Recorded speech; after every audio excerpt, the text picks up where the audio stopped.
Hi there. All right, chapter 34. Um, so Odd's still dealing with the fact that Bob Robertson, Fungus Man, is dead in his bathroom. But after taking a closer look at the body and the fact that he's in rigor mortis and he's got lividity, he's made the determination that these times that he thought Bob Robertson was stalking he and Stormy, it was actually his ghost that was stalking him. He was already dead. So he thinks he died shortly after he left his house while Odd was um, in his house looking around, or when he was at the chief porter's place. Anyway, still believing though that this is really a setup. So anyway, that's where we left it. Chapter 34 is next. Here we go. A sense of urgency bordering on panic gave me new strength. With much grunting and the invention of a few colorful obscenities, I hauled Robertson out of the bathtub and flopped him onto the sheet that I'd spread on the bathroom floor. Remarkably little blood had spilled in the tub. I cranked on the shower and washed the stains off the porcelain with steaming hot water. I'd never be able to take a bath here again. I would either have to go unwashed for the rest of my life or find a new place to live. When I turned out Robertson's pants pockets, I found a wad of cash in each. 20 crisp $100 bills in the left pocket, 23 in the right. Clearly, he hadn't been killed for money. I returned those bank rolls to his pockets. His billfold contained more cash. I stuffed that money in one of his pockets as well, but kept the wallet with the hope that it might contain a clue to his murderous intentions when I had time to examine its remaining contents. The corpse gurgled alarmingly as I wrapped it in the sheet. Bubbles of phlegm or blood popped in its throat disturbingly like a belch. I twisted the ends shut at the head and feet and tied them as securely as possible with the white laces that I stripped out of a spare pair of shoes. This package looked like an enormous doobie. I don't do drugs, not even pot, but that's what it looked like anyway. Or maybe a cocoon, a giant larva or pupa inside, changing into something new. I didn't want to dwell on what that might be. Using a plastic shopping bag from a bookstore as a suitcase, I packed a change of clothes, shampoo, toothbrush, toothpaste, electric razor, cell phone, flashlight, scissors, a package of foil-wrapped moist towelettes, and a roll of antacids, which I was going to need to get through the rest of the night. I dragged the body out of the bathroom, across my dark room, to the larger of the two south-facing windows. If I had lived in an ordinary apartment house with neighbors below, the tenants committee would have met first thing in the morning to draft a new rule forbidding corpse hauling after 10 p.m. The body weighed far too much for me to carry it.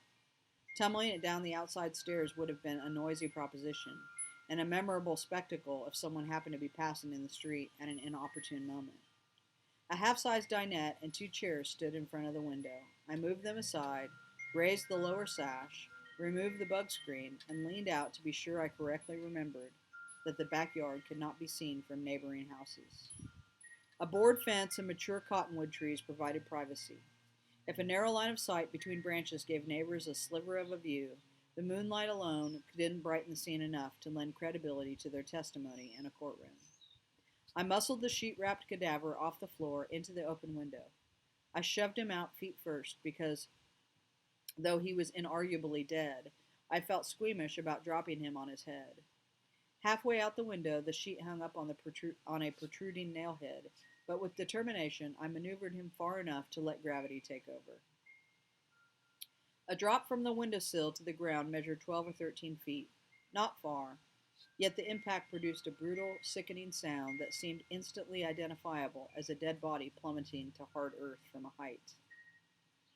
No dogs barked. No one said, "Did you hear something, Maud?" No one said, "Yes, Clem, I heard Odd Thomas drop a corpse out his window." Pico Mundo slept on.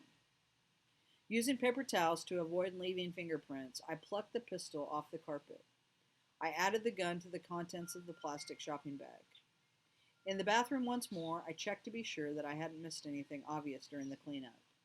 Later, I would need to do a more thorough job than I had time for now. Vacuum for incriminating hairs and fibers, wipe every surface to eliminate Bob Robertson's prints.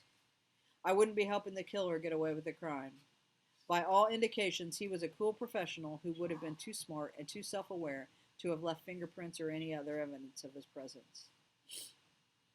When I consulted my wristwatch, what I saw surprised me. 1:38 a.m.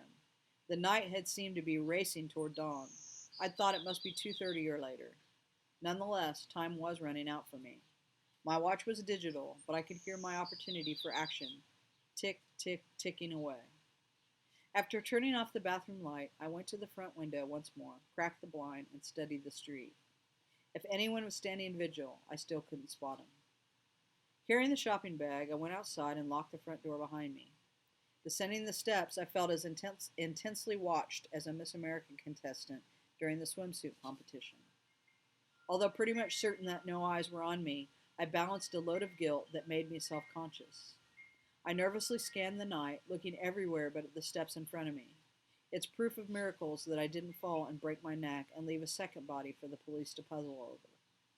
You might wonder what I had to feel guilty about, considering that I hadn't killed Bob Robertson. Well, I never need a good reason to embrace guilt. Sometimes I feel responsible for train wrecks in Georgia, terrorist bombs in distant cities, tornadoes in Kansas.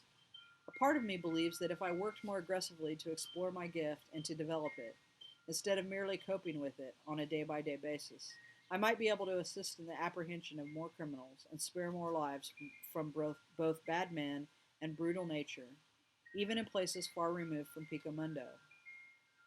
I know this is not the case. I know that to pursue much greater involvement with the supernatural would be to lose touch with reality, to spiral down into a genteel madness, whereafter I would be no good to anyone. Yet that chastising part of me weighs my character from time to time and judges me inadequate. I understand why I'm such an easy mark for guilt. The origins lie with my mother and her guns. Recognizing the structure of your psychology doesn't mean that you can easily rebuild it. The chamber of unreasonable guilt is part of my mental architecture, and I doubt that I will ever be able to renovate that particular room in the strange castle that is me. When I reached the bottom of the steps without anyone rushing forward to shout an accusation, I started around the side of the garage, then stopped, struck by the sight of the nearby house and the thought of Rosalia Sanchez. I intended to use her Chevy, which she herself seldom drives, to move Robertson's body, then return the vehicle to the garage without her being the wiser. I didn't need a key. As a high school student, I may not have paid as much attention in math class as it would have been advisable, but long ago I had learned to hotwire a car.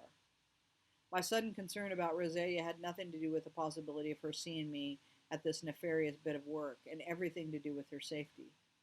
If another man, with murder on his mind, had gone with Robertson into my apartment between 5:30 and 7:45, they'd done so in daylight.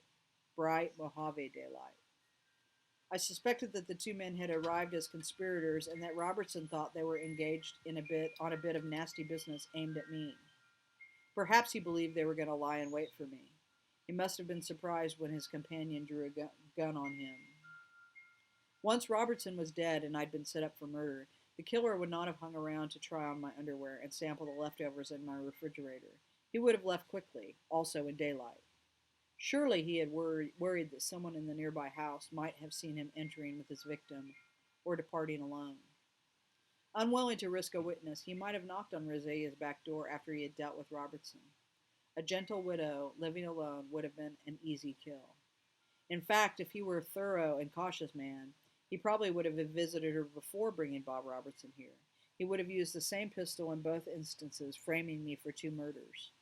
Judging by the swiftness and boldness with which he had acted to eliminate a compromised associate, this unknown man was thorough, cautious, and much more.